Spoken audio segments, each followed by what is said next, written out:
Praise the lord. ప్రభు నామములో అందరికీ వందనాలు. ఆత్మీయ కథలు. ఒక ఊరిలో ఒక కొండ ఉన్నది. ఆ కొండ దిగువ భాగమున ఒక చర్చి ఉన్నది. ఆ చర్చి కొంతమంది గ్రామస్తులు కలిసి నిర్మించుకున్నారు. ఒక సంవత్సరం గడిచిన తర్వాత ఆ చర్చికి ఆ ఊరు వారంతా రావడంతో ఆ కట్టుకున్న చర్చి సరిపోక అక్కడే ఒక బిల్డింగ్ నిర్మాణం చేసుకున్నారు. ఇంకా 2 సంవత్సరాల తర్వాత ఆ ఊరి ప్రజలందరూ ఆ చర్చికి వెళ్ళడం ద్వారా ఆ ఉన్న బిల్డింగ్ కూడా సరిపోనందువలన ఆ సంఘంలో ఉన్న అందరు విశ్వాసులు ఏమనుకున్నారంటే ఈ బిల్డింగ్ని ఇంకా పెద్దది చేద్దాము అని అనుకున్నారు. అయితే ఆ బిల్డింగ్ని ఇంకా పెద్దది చేయాలంటే ఆ బిల్డింగ్ ఆనుకొని ఉన్న ఆ కొండను త్రవ్వి ఆ కొండను చదునుగా చేసి ఉన్న మట్టిని పారవేసి బిల్డింగ్ని వెడల్పు చేయవలసి ఉంది. అయితే ఆ చర్చికి వచ్చే జనమంతా సామాన్య ప్రజలే. ఆ కొండని కట్ చేసి దాన్ని చదును చేసి ఆ మట్టిని పారబోసి ఇవన్నీ చేయాలంటే చాలా ఖర్చుతో కూడిన పని. కాబట్టి వారికి ఆ స్తోమత లేదు.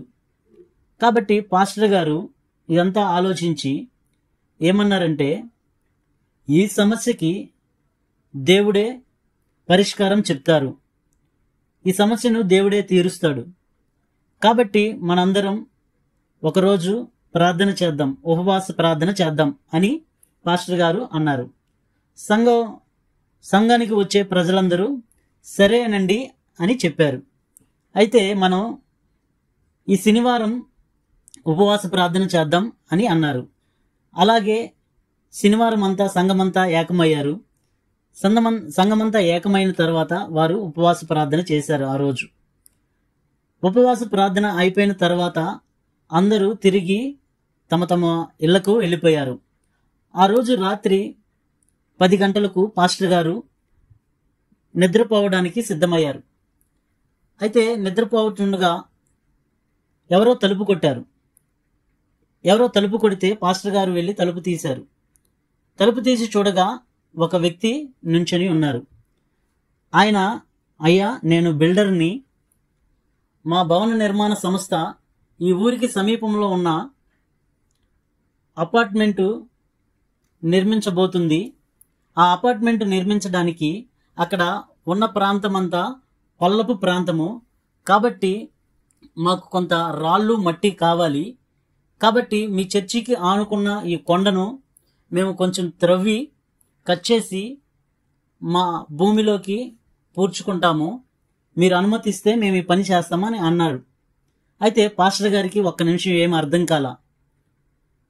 ప్రభువా, ఏమిటి సహాయం వచ్చింది? మనిషా లేదంటే నువ్వా ప్రభువా అని ఆలోచించుకుంటున్నారు. అయితే ఆ వచ్చిన బిల్డర్ పాస్టర్ గారు ఆలోచించుకొనిచుండగా అయితే ఏమన్నాడంటే, మేమే కట్ చేసుకొని మేమే దాన్ని తరలించుకొని తీసుకొని వెళ్తాము అన్నారు. అయితే పాస్టర్ గారు సరే అన్నాడు. సరే అన్న తర్వాత ఆ వ్యక్తి వెళ్ళిపోయారు. తిరిగి వెళ్ళిపోతుండగా ఆ బిల్డర్కి ఒక అనుమానం వచ్చింది. ఈయన మాట వరుసకి సరే అన్నాడా లేదంటే ఏమన్నా అబ్జెక్షన్ పెడతారా చూద్దామని మరలా వెనక్కి తిరిగి పాస్టర్ గారి దగ్గరికి వచ్చి, అయ్యా, మట్టి మేమే తరలించుకొని పోతాము, అయితే మార్కెట్ రేటు ప్రకారం ఆ మట్టికి రేటు కట్టి సొమ్మును చెల్లిస్తాము అన్నారు. మరలా పాస్టర్ గారికి ఏమీ అర్థం కాల. ప్రభువా, ఏంటి ఈ సహాయం అని ఆలోచించుకొనిచుండగా మరలా ఆ బిల్డరు ఏమన్నాడంటే, ఆ మట్టికి మేము ధనం చెల్లిస్తాము, మరియు త్రవ్విన కొండంతా మరలా చదును భూమిగా చేసి మీకు ఇచ్చేస్తాము అన్నారు. అంతలో పాస్టర్ గారికి సమాధానం వచ్చింది, దేవుని యొద్ద నుంచి జవాబు వచ్చింది. కాబట్టి సరేనండి, మీరు వెళ్ళొచ్చు, మీరు చెప్పినట్లు కానిద్దాం, తప్పక వెళ్ళిరండి అన్నారు. వచ్చిన వ్యక్తికి కూడా మంచి సమాధానం లభించింది. సంతోషంగా వెళ్ళిపోయారు. తర్వాత సంఘ ప్రజలందరూ ఆదివారం చర్చికి వచ్చారు. అప్పుడు పాస్టర్ గారు ఈ విషయం చెప్పారు. ఈ విషయం చెప్పినప్పుడు అందరూ అప్పటి వరకు ఏమనుకున్నారు అంటే ప్రజలందరూ వచ్చిన విశ్వాసులందరూ ఏమనుకున్నారంటే, మా జీవితంలో కొన్ని అద్భుత కార్యాలు చేస్తే మేము విశ్వాసంగా ఉంటాము, నమ్మకంగా ఉంటాము, మాకు అది చేసి పెట్టు ప్రభువా, ఇది చేసి పెట్టు ప్రభువా అని వారి వారి ఇష్టాల కొలది అడుగుచున్నారు. అయితే ఆ రోజు పాస్టర్ గారు చెప్పిన విషయాన్ని బట్టి వారు ఏమి తెలుసుకున్నారు అంటే, అద్భుతాల వల్ల అద్భుతాలు జరగడం ద్వారా విశ్వాసం బలపడటం కాదు, విశ్వాసం ద్వారానే అద్భుతాలు జరుగుతాయని వారు విశ్వసించారు. కాబట్టి మనలో చాలా మంది మన జీవితంలో ఏదో గొప్ప అద్భుతం చేస్తే మనం మంచి విశ్వాసులుగా ఉండగలము అని అనుకుంటాము. కానీ అది నిజం కాదు. విశ్వాసం ద్వారానే అద్భుతాలు జరుగుతాయి అని ప్రభువారు చెప్పారు.